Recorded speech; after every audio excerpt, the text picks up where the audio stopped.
Hey everybody, Mark Agnesi here in the back room at Norman's Rare Guitars, and welcome back to another episode of Guitar of the Day. We've got some news to share here. We're going to try something this week. This week is our 300th episode. Yes. When is that again, Jen? Friday? Friday is our 300th. Friday will be the 300th episode. On Saturday, for our 301st episode, we are going to do it live. We're going to try to do it live. Why? We don't know. Glutton for punishment. So apparently we can start doing live stuff on YouTube. So it's going to be live on YouTube, and then we'll do some other stuff. So you guys will still have your Instagram cuts and all that kind of stuff. But here's the deal: we're going to start it at 4:30 Pacific time. Jen's going to start filming. Whether I'm ready or not, there could be tons of shit going on in here. It's Saturday. You always see how I am on Saturdays. So 4:30, she's just going to start filming, and we're going to do it live. Now, here's the other thing that's kind of fun. Nobody here watches this stuff. We do this for no one other than you guys. So I'm going to wait as Joel walks past. We're not going to tell anybody that we're doing this in the store. So Norm won't know. Jen. I want you guys to really get the feel of what we have to go through to get a take of this. We're just going to do one take, good, bad, and ugly. We'll all be in there Saturday for our 301st episode. That will start promptly, whether we're ready or not, at 4:30 Pacific time. Look what we do for you people. I mean, oh, the stress. Okay, let's see. It's Weird Ass Wednesday. Make sure I get the name right. Yes. Larch Alb 83. Mudon, this guy wants a freaking Ibanez bad. He had like a whole Ibanez campaign going on. It's Weird Ass Wednesday. Let's do an Ibanez. Come on back. This thing's from 1978. This is an original Ibanez MC-200 Musician. Original natural finish. Ooh. Yes. Is that Ibanez enough for you guys? Yeah. All right. Let's talk about Ibanez. Let's talk about the 1970s too, because the 1970s were kind of an interesting decade. There was a lot of corporations taking over most of the major companies, and a lot of what people, the common opinion was everything was kind of falling off. So in the 70s, that kind of gave rise to a lot of new builders, and it really gave rise to the Japanese builders, who started making some really, really great stuff. We commonly incorrectly talk about lawsuit guitars. Let's talk about lawsuit guitars, because guys like me and other salesmen have probably screwed up the lawsuit guitar, or what that is for a lot of people. There was only ever one lawsuit. It was in 1977. Norland sued Ibanez over the shape of their headstocks. You know, Ibanez and a lot of these Japanese companies in the mid to late part of the 70s started just doing knockoffs of popular American guitars and just building them a little bit better than they were being built by their American counterparts. So when you hear the term lawsuit, that's the only time that was ever done, was 1977, when they sued over the headstock shape. So a lot of these companies knew that they were going to get into legal trouble, so that meant they had to start innovating, coming up with some stuff of their own, some new designs that were their own.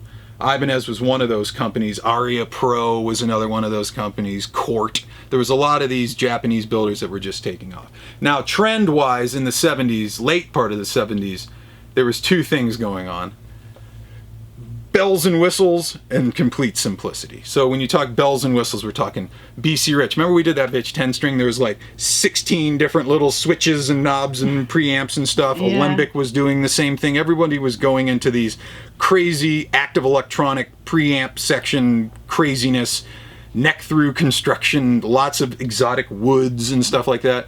And then on the other side of that coin, you have the Eddie Van Halen thing, which is like, I'm going to take my burst, I'm going to rip one pickup off of it, so it's just a pickup wired to the volume knob. Simplicity. There was those two kind of schools. A lot of the Japanese builders went to that first version. This is the Ibanez Musician. which was one of their designs. They did an MC-100, 200, which this one is the 400 and 500, which were a little bit more adorned and had that active electronics thing and lots of coil taps and dip switches and doodads and stuff like that. This is the simpler version, but a little higher end than the 100. We have a laminated body. This is ash with mahogany in the middle and ash on top. Again, we have the neck through construction all the way from the tip of the headstock all the way down here. There's no joint, there's no set neck. This is all one big piece of wood. Well, actually it's 5 pieces of wood. We've got rock maple and we have a little bit of black walnut sandwiched in there in the middle. Big old volute, 70s style right there. You'll see that on all the 70s Gibson guitars and Martin guitars. Then we've got a pair of their Super 88 humbucking pickups.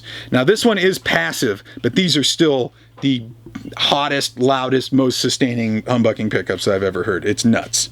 Really, really crazy sound and how long this thing will sustain. But other than that, man, you guys asked for Ibanez.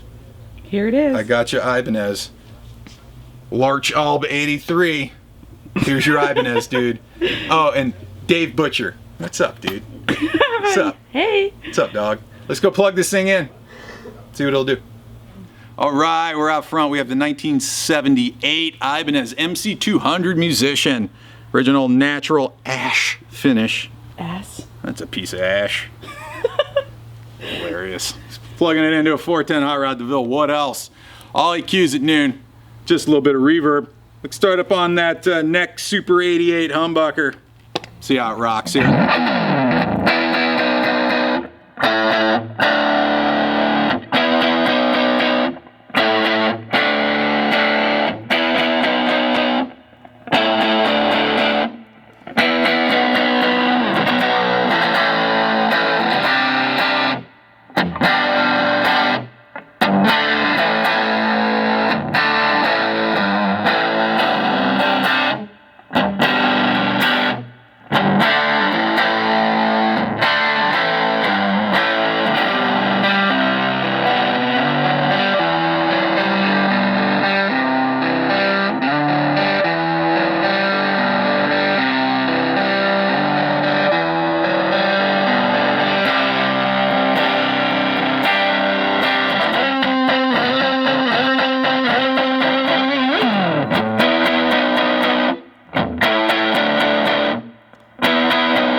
Let's move into the middle position.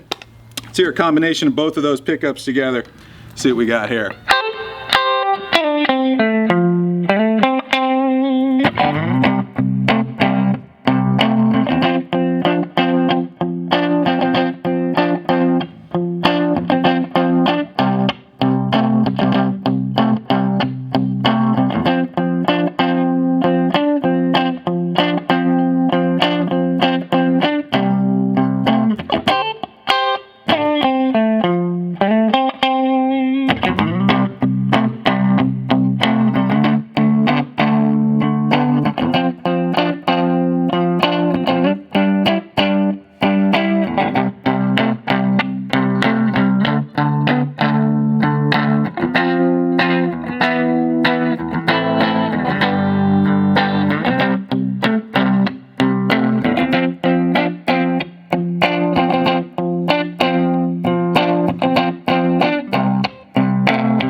Lastly, let's go down to that bridge. Throw some drive on this thing, see how she rocks.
1978. The original Ibanez MC-200 Musician. Original natural finish. It's a sandwich of ash, mahogany, ash again on the back, neck through construction, some of the hottest ripping humbucking pickups you've ever heard. And it's an Ibanez. There you go. What was his name again? Larch 83. There you have it, homie. Just for you. It's Weird Ass Wednesday, and it's done, thank God. Follow me on Instagram, at Mark Agnesi. Follow the store at Norman's Rare Guitars. Check this and the rest of these guitars out online at normansrareguitars.com. And join us again tomorrow, if you would, for another episode of Guitar of the Day. It's Thumpin' Thursday tomorrow. Woo! I'm 2 for 2 on the last 2 bases. They're both gone. We'll see if we can keep the streak going. I think I got something cool tomorrow. We'll see you guys then. Peace.